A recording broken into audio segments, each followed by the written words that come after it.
we do get to things where we are self-improving and we're looking at ourselves and able to say, okay, this is how I'd like to show up differently. But, somebody brand new who just learned that their husband, did something that has rocked their world or something, we don't want to say, oh, well, let's now get to forgiveness. It's like, oh my goodness. The thing is there's actually a process. Welcome to another episode of Relentlessly Resilient, where people share their real-life experiences and the tools they've developed to move forward and live their best lives. Sponsored by Minky Couture. I'm Jenny Taylor. And I'm Michelle Scharf. Minky Couture is designed to bring luxury and comfort for years to come. Your blanket is created with the highest quality Minky fabric, and each blanket is created using the highest quality sewing machines. And each blanket is so unique. They have so many different fabrics and styles and colors and feels that it's not just a Minky. So don't think, hey, I already have one. I promise there's another one you haven't experienced yet. I know, they're all so different. They're so I good. love my luxury one, but then I'm like, oh, the hug one is like a really sweet hug, Yeah. Anyway, you can find them 6 locations across the Wasatch Front or online, minkycouture.com. It's been great to work with them, and we really do hope that you'll check them out. Yes.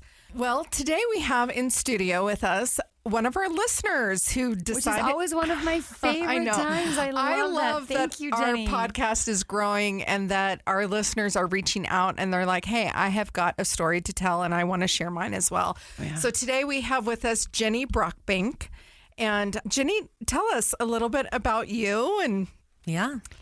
I live in Tooele and I have 6 that children. was so fun for me to hear because I'm out there all the time with my boyfriend. Gotta do lunch. We gotta do lunch. We're going to make it happen. I love that. And a dog and a cat. Yeah. That's a house full. I'm just going to throw that in there. It's- 6 kids, a dog, and a cat. That's a lot going on right there. It's a whole lot. It's a whole lot. And it's wonderful. Yeah. And Oh, hard. good. It's all of the things. All of the things. Yes, it's both. Yep. So you reached out to me and you told me that you had written a book. Mm-hmm. And at first I was like a little bit challenged because I'm like, well, she's not a therapist and she's not, a coach or, where is she going with this? But you wrote a book on sexual addiction. And you not only wrote this book on sexual addiction, but through the lens of your faith, which is you're a member of the Church of Jesus Christ of Latter-day Saints. Right. And actually, though, I wrote it on betrayal specifically, if that makes sense. Yeah. And, as the wife of somebody who is married and getting divorced from a sex addict right now. So, yeah. Yeah. So at first I was like, I don't know what to do with this. But then I read your book and I thought, oh, she hits so many things. And actually, you've lived this life experience. You could mentor other women who are going through this. I don't know if that's something you're interested in. Yeah. I'm looking into it. My book name is Healing in Christ's Light from Patterns of Sexual Betrayal. And it's available on Amazon or... Yeah. And Cedar Fort as well. Okay. Cedar Fort. So I read the book, and as I read it, I thought, as a former member, I thought it was really insightful, and I appreciated, there were things that I recognized in it. Like I had gone through the church's 12-step program, Right. not as a person with an addiction, but as somebody who was supporting somebody in addiction. And so I recognized some things there that I could really see from just having been a member. Right. And I just thought that the book really would hit home for those women who are actively LDS and who are likely dealing with living with a partner with a sex addiction and the betrayal that comes from that addiction, right? And there's different levels of that. Everything from the emotional betrayal all the way to sometimes physical and beyond. Right. And just to say, not everybody struggles with an addiction, but sometimes the trick is that those of us who experience like a disclosure or a discovery, 70% of us experience PTSD type symptoms for long periods of time. And so it's a big deal. And whether or not, I mean, in my case, I do believe it was addiction, but in whether or not somebody discovers an affair that might not be an addiction or something else, we have a lot of things in common. Right. If that makes sense. There's a lot of themes that overlay and cross over. Totally. Absolutely. So tell our listeners a little bit about your particular situation, Yeah. your story. Yeah. So, I got married in 2000. So, been married for 24 years. And I remember I didn't know much about pornography. I mean, here the internet was brand new, I didn't understand. And about 9 months into our marriage, I saw in our email that there had been some open emails that had explicit titles. And I thought, I'm going to be this really cool wife. I'm going to say, I love you. I forgive you. Now go talk to the bishop and don't do it again. And I didn't know at that point his history with it. I didn't know how entrenched it was. I didn't know that he thought that getting married to me was going to fix all of that, which is such a common belief, such a common thought. Sometimes even, and I'm not saying this happens all the time, but I have heard from other people that they go to the bishop and the bishop's cure is to say, you just need to find somebody and get married. Yes. Yeah. Yeah. Because there's common misunderstandings about that, Right. That even I had, Right. And especially back then. We're not even Totally. talking about today that happening necessarily, but definitely from other friends that I've had in the past that have dealt with this, they actually were told that. Oh, yeah. I've been told that. Yeah. And the thing is, we know more now and we can do better. Right. And so we want, that knowledge is so important because honestly, I thought, okay, if that's the solution, I'm going to do everything in that realm to make sure that, this is not a problem on my watch, not in my marriage. Come to find out, I remember sitting in our full therapeutic disclosure going, oh, wow. When did he have time to do all of that, Wow. And it was pretty intense to figure out, well, actually, this is a pretty big problem. And I realized in that moment, that was probably 19 years into our marriage, that I had no power, that I thought I had all this power and I had none. So 19 years of a complete betrayal where you really didn't understand what was going on underneath with him personally within the relationship. Right. That has got to be challenging, regardless of what that thing is, to find out that you're living with someone that you don't actually know. Oh, yeah.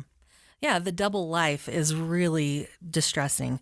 It does cause trauma. Anybody who finds out, it wouldn't matter what it was. If it's Right. like, you find there's these texts from somebody who's, got a dealer or something like that. And you're like, Right. this would be very distressing on any level. So to be married to someone, to have that level of trust and to realize, oh, wow, like I'm kind of oblivious here Right.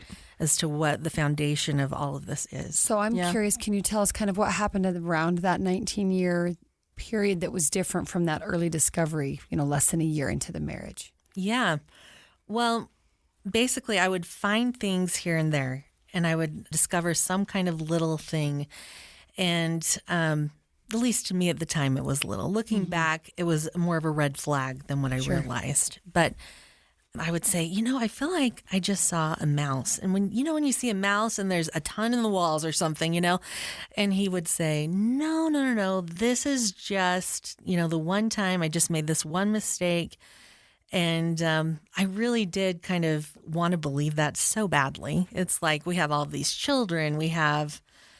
I have hopes and dreams wrapped up in this, and I really wanted so badly to have that fairy tale. And so for me to just go along with it a bit, I think was a bit of survival. And And I think that's probably more common than Yeah. most people might know. Yeah. A little bit of denial at Yeah. first. totally. You kind of choose what to see or how you interpret what you see because of the fairy tale or just the image what you want life to be. Yes. Yeah. So what did that disclosure kind of look like, just as much as you're comfortable sharing? Sure. Yeah, well, and we had been in recovery for a while, but I told him I really wanted to wait until I just felt comfortable that I would get the truth and not have to do it twice, basically. And I want to say, just for anybody listening, like a full therapeutic disclosure, if you have the resources, is a really great way to go. You need somebody qualified. But, in that moment, like I got to matter, but he got to matter too. And the cool part is that if they're doing it well, what you're doing is you're breaking down all of those walls, all of those barriers. There are no secrets, so that you can start with this basic foundation that wasn't present before. And so to me, it was critical. And sometimes they even have polygraph disclosures. I know that was surprising to me too. So for our listeners, I just, my eyes went wide open and I kind of pushed myself back in my seat. I didn't know that. Yeah, totally. And the interesting part is, I mean, that was a shock to me that might be needed, but really the lifeblood of any addiction is that dishonesty, is the lying. There's Right. no way to have an addiction without, or people would know. They would set boundaries or get help or, something. We would do something if we had a full awareness of what that was. And so it's kind of back to that double life where when you're living that double life, I don't know, you just sometimes need a little extra push and a little extra help. And I would say a polygraph disclosure is different for someone who's like an addiction versus somebody who's a criminal. They treat that differently. Right. And I remember listening to this one polygrapher talking about how he just saw this broken man who wanted to fix his marriage so badly, and he just needed that extra push to tell the truth. So that's the hope.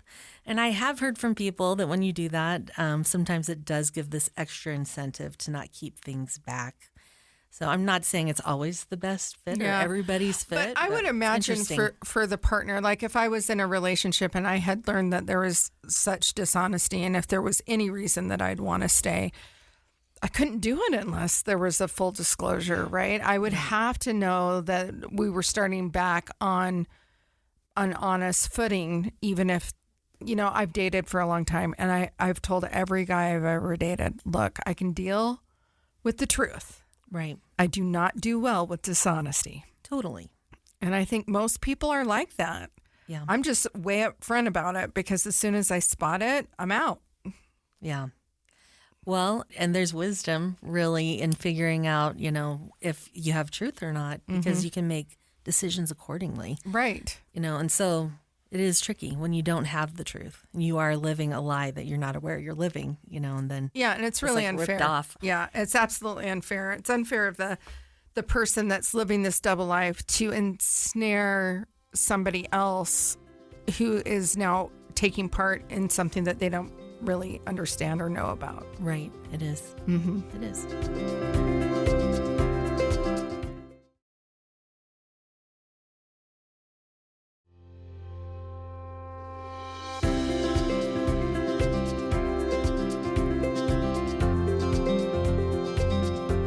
So what kind of the things, as much as you can tell us, what kind of level of disclosure what was happening in your marriage that was shocking to you? In my marriage, it was the amount, I think. I remember thinking at some point, when did you work? It was like, how did this happen under my nose, without me understanding, And what was it? Was it like just pornography use? Was it self-pleasuring, masturbation? Was it all of it? Yeah, I'm trying to figure out, because one of my ways of being resilient is to not necessarily focus on his behavior, if that makes sense, but on my safety. Okay. And so for me, if I want to be resilient, I want to make sure that I'm talking about me mostly, if that makes sense. Right. No. And I totally respect that. I'm just, for those women listening that might be dealing with this, I'm just wondering how can they connect and relate to your story? I would say this because all of our stories are different. And one thing that I want to caution people about is to never say something like, it's just pornography or something like that, because one, it undervalues other people's experiences or like being in recovery groups and things like that. And for somebody to be like, well, my spouse had an affair and then my spouse, is dealing with pornography. And for me, and my spouse was out there with paid street hookers 5 times a week. Yes, totally. The totally. levels just get high. They are high. They're everything from I'm watching a little pornography and I might be self-pleasuring to all the way up to, underage minors are involved or sex workers or all kinds of situations, right? Totally. And everything in between that. Yep. and everything in between. So I think it's tricky because for me, like, I look at it and I'm like, well, there might not have been an affair. I'm not completely sure about that, actually. But I do know the severity of what I dealt with was really intense, in that it would come out sideways, and it would come out with mental illness, and it would come out with, I don't know, with like anger. And it's different for everybody. You know, that might not be the case. I mean, I could give a list of things, but the trick is, like, I remember somebody telling me that their husband teased excessively, you know, and it's like, there's just not this list. What we do have, what is empowering, is when we can say, something's wrong here. Something is off. I need safety. I need a boundary. And regardless of what we know, for me, like, I started having to set boundaries without information, without seeing what was going on, and setting boundaries based only on revelation from God. And he was right every time. Not once was he wrong. Or, you know, and my ability to hear correctly can be a little off. But for the most part, it's like, no, he told me there were problems. You know, I remember one time when I had been praying, and I'm like, something's wrong. I don't know what it is. And he said, well, he's thinking inappropriate thoughts, is what I was told. And the interesting part was that I went to my husband and I said, and this was like very beginning recovery. So this was before I understood any of this. And I said, you know, I was told by God that you are thinking inappropriate thoughts. Will you, you know, tell me? He's like, oh, you're hearing God wrong. You're not, that's not correct, you know. And come to find out, he was involved in a full relapse at that point. So what I came to find out from that is, I can put anybody at my center. And at that moment, I'd put my husband at my center, my own wishes for that to not be, you know, so desperate that not be true at my center, versus God at my center. And the more I can put God at my center, trust him, believe him, that he really is, he has my back. He's going to tell me the truth. For me, that's when life changed, and I was able to start making those kinds of decisions without seeing, because I didn't have truth otherwise. Yeah. So you talk in your book, well, you use the scriptures to kind of take you through this process. Right. And tell me about your 3-step kind of process for healing. Yeah. So I based it on a trauma model, and mostly I did because that was what I was afforded actually in therapy, and it's a common way that people look at it. Because so often it's like you'll go see maybe an ecclesiastical leader or a therapist who might not understand, and all of a sudden you're told, well, we just need to get to forgiveness. We just need to forgive, and you're going to be okay and move on. And the thing is there's actually a process, you know, that's like using a knife and cutting through and missing all of the beautiful layers in between. And so a trauma model, the one that I like and kind of referred to, was from Judith Herman. And, you know, like I said, I'm not a professional, but this was just my own and how I organized it. But it's basically set up to where it's safety and stabilization. That would be phase 1. And stage 2 would be grief and mourning. And stage 3 is that really beautiful phase where we do get to things where we are self-improving and we're looking at ourselves and able to say, okay, this is how I'd like to show up differently. But, you know, somebody brand new who just learned that their husband, you know, did something that has rocked their world or something, we don't want to say, oh, well, let's now get to forgiveness. It's like, oh my goodness, what can I do? How can I sit with you? How can I support you? Here's chocolate. Right. You know? Yeah. Like, I love this model because it is a great recipe for building resilience, right? right. The safety and stabilization part, making sure that you are safe emotionally, physically, spiritually, and that you're being able to stabilize yourself, whether that's through all kinds of things, right? Right. Meditation, probably learning some vagus nerve reset coping skills, because you're going to be in an environment where you're going to be triggered a lot. Absolutely. Right, during this process. So you're learning how to become safe, and also how to keep yourself safe, and how to self-regulate. Yeah. I love that. And then the grief and mourning is really important, Oh, It's that whole concept, first step of resilience, right? Where we Yeah. have to call things what they are and we have to allow and sit with them sometimes. right. I would say grief changes us. Like for me, like when I can Oh, sit. Jenny, do you think grief changes us Oh, Every I day? know. every day? Like day. it's a process, right? It Yeah. is. Yeah. And for me, though, the more I could like accept the truth and sit in what that truth is and the feelings of what that means, it's like denial rips off. I can make decisions based on, and it can do it gradually sometimes. Sometimes it's like, ouch, but sometimes it's this gradual process.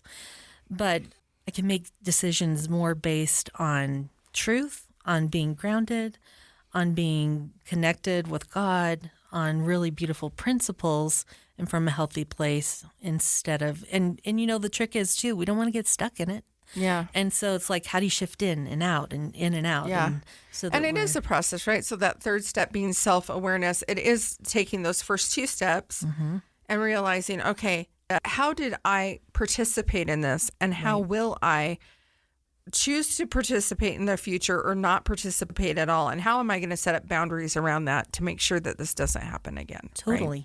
Totally. Yeah. Yeah, and when we're setting up boundaries, it's like the trick is we can't necessarily control other people and what they're going to do. And So this is the thing. I'm a coach. I Yeah. work with a lot of people in the state of Utah.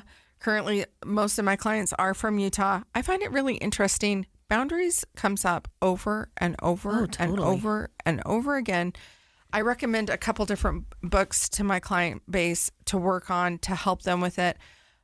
I just think culturally in this society, we have been taught how to overstep boundaries. yeah. Whether that's in a visiting teaching program where you're, I need to come do my visiting teaching, so let me into your house, right? I mean, there's just some of these little things that we do socially here that are a little bit different, and it kind of sets up a tone that like maybe we can extend ourselves and step over a line sometimes. Definitely, we can step over lines easily. Yeah, and the interesting thing is that when people start creating boundaries, they think that they're creating boundaries for other people, but Right. the truth about boundaries are they don't have anything to do with anyone else. Nope, they don't. They're your boundaries, and you're responsible to have the line, understand where it is, Right. and then teach people where it is. Yeah. And the trick is we do have a line, but it's not really a boundary unless we say, and this is what I'm going to do. Right. I think that's where a lot of us get, even my kids, like we'll have boundary discussions and they'll be like, he crossed my boundaries. I'm like, well, what did you do? Right. Well, it's even like, for example, I kept asking you, like, kind of tell me where you're at in this process or the things your husband did. And you're like, well, basically, I have a resilient boundary. And my boundary is that I'm not going to focus on what my husband did. It's irrelevant to my healing and being. Yeah. Right. And I'm like, okay, great. That's awesome. Then let's talk about it in a general term. Right. I love that. And Yeah. so that was a beautiful way that we could both respect. I could respect your boundary and you set the boundary so that I could understand where the boundary was. Right. That's a perfect example. Well, thank you. Thank you. And, could I share a boundary process, my boundary process? So, because I was like, okay, where are boundaries in the scriptures? Because it's like you can't look up the word boundary, I was like, where are they? And I had really knocked on heaven's door a lot to figure that out. And finally, I felt this really strong prompting, Garden of Eden. And I was like, duh. So let me just share because I use this pattern all the time. Because to me, this is as God came and he said, hey, I have got all these wonderful fruits and trees and all these great things that you can participate in and partake of. But there's this one tree that you can't partake of. Nevertheless, you get to choose for yourself. But if you do, here's the consequence. And the more I can do that, it might look like in a small scale is I really want to sit with you and snuggle on the couch and finish watching this movie. In order to do that, I need you to repair what you just said. If you're not going to do it, it's okay. I'm going to go into my room. I'm going to take excellent care of myself. I'm going to do self-care, and I'll be okay. but that's what I would need to stay here. And then walk off unless they're like, hey, I am sorry, and this is what I did wrong. And the more we can show up, and not all boundaries can be set like that because, sometimes we have to set a hard boundary like divorce. And in that case, we're not saying, I want to connect with you necessarily, but we do have to set some of those boundaries where it's like, no, this is the end. But for the most part, with most people, it's like, what can I offer first? What can I give you? What do I want? Because they feel threatening sometimes, especially if we use the word boundary and they're like, boundary, that's scary. And most people don't want to hear that, that they're getting a boundary implemented on them. And so I think how we say it and we can show up as our best selves as much as possible makes a difference, in the connection, in the future, in the hope, in the relationship. It just does.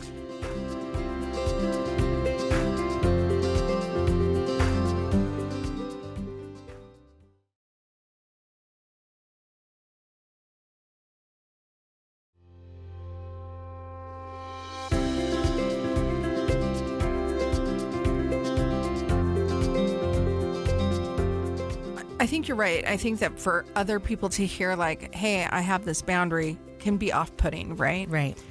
Truth about it is that if we don't spend some time to consciously become aware of our boundaries and to know what they are for ourselves, then we don't take the time to really love and honor ourselves. Right. And I think that is the piece that people miss. Absolutely. And that's why, like in stage 1 of a trauma model, one of the very first things is coming to know who you are. It's so beautiful. And is it all right if I share a little story along those lines? Yeah. So early in my recovery, I had really lost myself. It was like I was giving all I could to my husband and my children and to try to keep my family together and to do all the things. And, I was exhausted. I was worn out. I had been a Relief Society president. It was like I was really tired. And one day I decided I was going to make my husband dinner and drive it 30 minutes to his work. And he only had like a 15-minute break. I'm like, that's what I'm going to do. So, I'm in this rescuing mode. So I make him one of his favorite meals. I drive it to his work. He treats me awfully that entire 15 minutes. And I remember leaving feeling so discouraged. And as I drove, I thought, I'm a mess. I'm crying here. I don't want to go home to 6 children in this state. So I'm like, what am I going to do? So just a few blocks from our home at that time was a Deseret Industries, so secondhand store for anybody who might not be from Utah. And I thought, I don't have anything to buy, but I'm going to go in. And I remember my feet feeling like lead, just so heavy.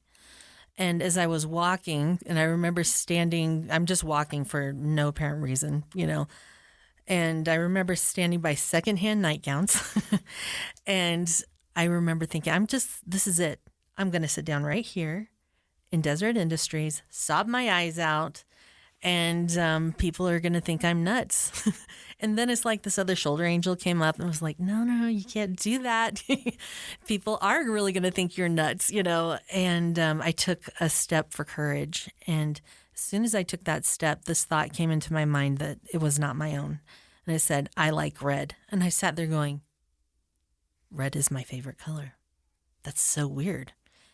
And I thought, wow, that must have been God telling me that my favorite color was red. And he cares about that I'm not just this pastel kind of person, which is fine. There's nothing wrong with that either, but that's who I was. And I had kind of forgotten. And so that day, I was determined to find anything red, to take so that I could remember that I was important and that God let me know. So there wasn't much. I don't remember going through all the aisles, and I'm like, finally ended up with just a red undershirt. But it was something. It still hangs in my closet. But I think that it was critical, though, as soon as I recognized who I was and I built on that. And I'm like, yeah, where would I like to eat dinner tonight? What would I like? Not just what everybody else would want. And what kind of activities I like to participate in, that kind of thing. I had to start mattering because if you don't matter, you don't set those boundaries. Right. At least for me, I didn't, because it's like, no, I'm just the martyr here. I'm just the one who has to fix everything and take care of everything. Well, it's kind of our role as women, especially in the era that we've been raised in. You're younger than me, but it's kind of that mentality, like be a good mom, be a good wife, serve, serve, serve. And I have to say, I'm still that way. And I actually really enjoy being that way. So I'm not a great feminist by any stretch of the imagination. I'm just not. I love to serve. I love to cook. I love to make meals for people. Like, that is my love language. Yeah. So it actually is who I am part of. But when you're going through something like this, you do start to question. And I'm going to say, even after losing my husband, I started to question, like, well, this time is for me, but what do I want? Because my life was never really, that was never an option, right? It was like, I was going to serve my husband. I was going to serve my children. I was going to serve my grandchildren, and I was going to be very happy. And I would have been very happy in that life. But I got to start asking the question, what do I want? And it is interesting when you're in that situation, even if that is something that you want, it's hard to know if you actually want it. It really is. Right? Yeah. And you're like, why am I doing all this? Are these kids even grateful? Right. Do they even appreciate the sacrifices that I'm making of myself on their behalf to do these things for them? Right? Like, it's not an easy... It's not an easy thing to uncover or to get to.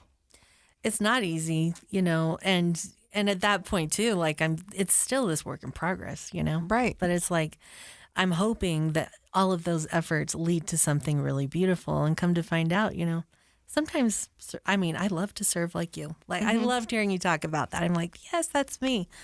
But sometimes if we're going to show up healed, we actually have to heal somehow, and we have to matter. If we don't, it's like, what is there then? There's nothing. Yeah. What is there? We do have to matter. We absolutely, it's like step one, figuring out, I matter, therefore what? And for me, it was like, I love knowing I am a child of God, but you have to take it further and say, but how should a child of God be treated? It's not enough just to know I'm a child of God, because for me, it was like, well, if I'm a child of God, then I'm this martyr who has to do everything and fix everything and whatever. And the truth is that actually I'm important too. And what I like matters too. Like my favorite color that I had forgotten, that was all critical to learn. Yeah. So what other things have you learned about yourself now? Other things that I've learned. What's your favorite dinner to go to? You mentioned that. You're like, what do I want for dinner? Well, actually, and it's probably a trauma thing, because chicken tortilla soup from Cafe Rio. Oh, nice. I go there at least twice a week, probably, sometimes more. But come to find out, it's like when you drink warm liquid and things, it is actually, when you change your core temperature, it does something trauma-wise. It helps. And that's why, like, some people will say, put your face in water, in cold water and ice water or something. And it resets your vagus nerve. Yeah. Yeah. It's part of that grounding and centering yourself. Yeah. Yeah, exactly. Yeah. So that's my favorite. And I could almost eat that every day. I love that for you. Well, thank you. I used to enjoy that a lot. I can't eat it as much anymore. But yeah. So what other things have you discovered about you, and how has that maybe helped you get from where you've been in your marriage? And like you said earlier, you're in the process of a divorce right now. Right, I am. How did you get to choosing you? How did I get to choosing me? I would say, one, coming to know who I was for sure. But one thing that was so critical for me was, I don't think that it's a good idea for us to do things alone. We weren't made for it necessarily. And that's not to say that's everybody's fit. But for me, I had to heal in community. These people had amazing things to offer. They had wisdom to share with me. I stood on their shoulders. The only reason I could write a book now is because of all the beauty that other people have shared with me, which is so humbling. And so for me with community, like I came to find out I actually really love long lunches with friends so much. And so I have friends and we're going to meet soon. Actually, I think tomorrow, and we're going to go probably sit for 3 or 4 hours at Zupa's or something. Like I love to just sit and chat and hold space for people, and they hold space for me. And it is this beautiful connection. Whereas before I felt so, I was completely isolated and thought, there's so much shame that we all experience when we go through betrayal trauma or betrayal of any kind, because it's like, there's this thought, oh, I must not be enough. Oh, maybe I just need a wardrobe change or something, maybe if I did my hair different, or maybe, if I were smarter or whatever. And the truth is there's nothing we could do or not do, to make another individual choose fidelity, choose truth. We don't have the power of that. And that was a hard thing to realize, that actually it's not me. And the hope is, like, if we think about it, it's like, oh, if I'm the solution, then I won't be hurt all the time. And so it's this kind of crushing reality to realize, oh, no, you can't fix it. So therefore, you don't have the power here, unfortunately. Yeah. Dang it, Jenny. Dang it. I know, if same only lesson. You're not in control. You're not in charge. I know. If only. If only we could have a conversation with God and be the ones that get to choose all the choices. To say, right? here, I'll choose for me. I'll choose for you. I'll choose for all of them. So, what is life looking like for you now? Like you said, you're in the process of this divorce. You feel that you found you, which is beautiful. What comes next? Where are your eyes focused now? Well, one, I have children struggling very severely with some mental health issues, unfortunately. Can I ask the age range on the kids? Did we get that? Yeah. So I've got 21 down to 9. Okay. And it has been really intense with them. So they are my top priority at this moment. Mm-hmm. But I'm also going to sell my house. I'm looking forward to a nesting house is what I heard somebody call that recently. I thought that was beautiful, where it's like I'm getting rid of so much stuff, and now I get to start, this beautiful new house that hopefully will feel incredibly safe, and where people will feel just warm and loved and welcome.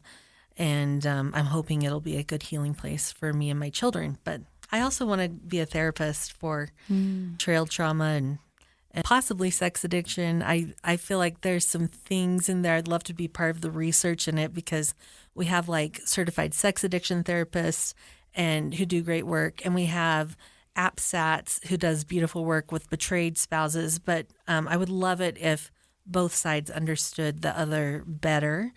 And I think we could do better work if we could find that whole like picture. That. Yeah. That's great.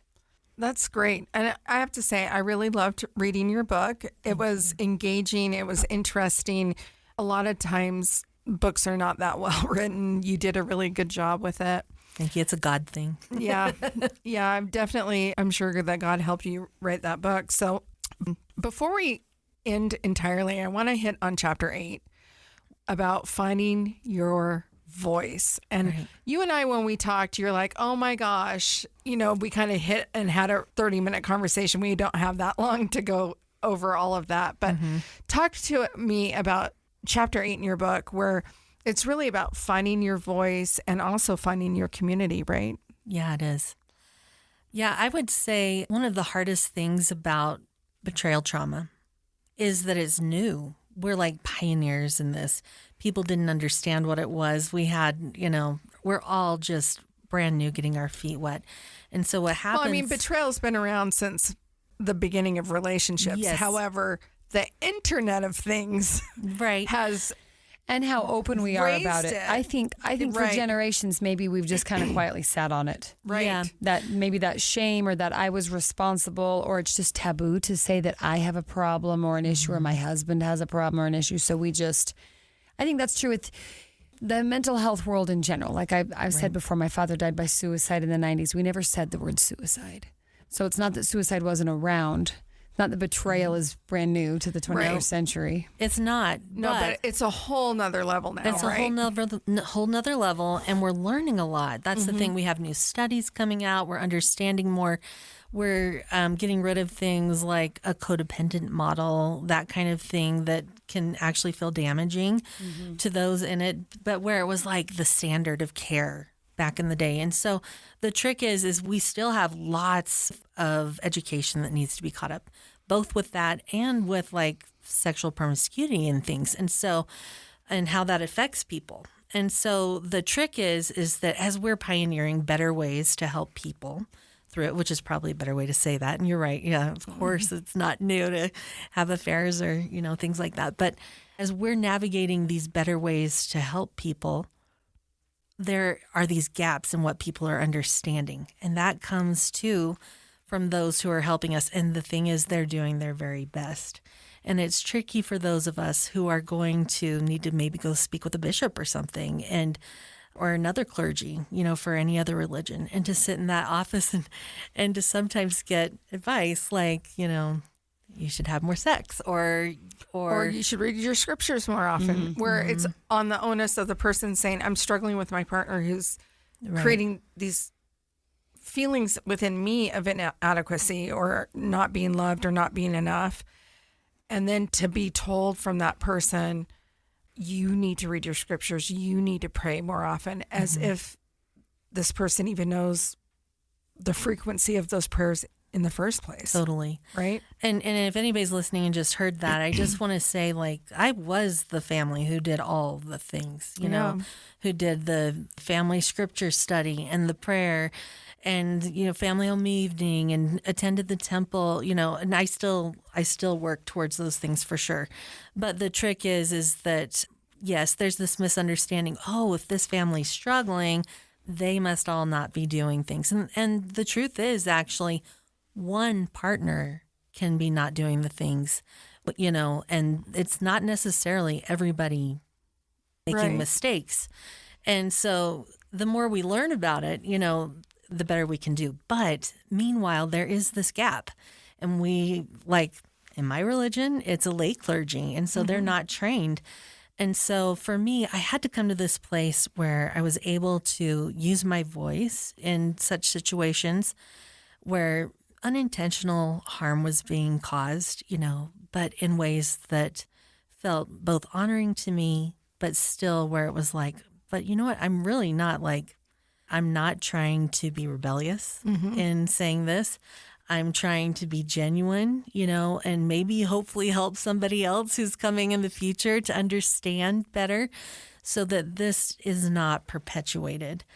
And I just think that the more we can learn to use our voices in those ways, so we walk out of those situations with our head held high, feeling like I did my best. I can't control what they do at all.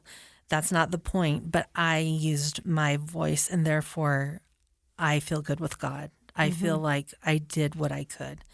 And I can't, like I said, we have to surrender that control. Like we can't choose what they're going to do or how they're going to respond or if they're going to implement training or anything. But what we're wanting to do is make sure that we can speak from this healthy place and this place of love, but firmness and still truth.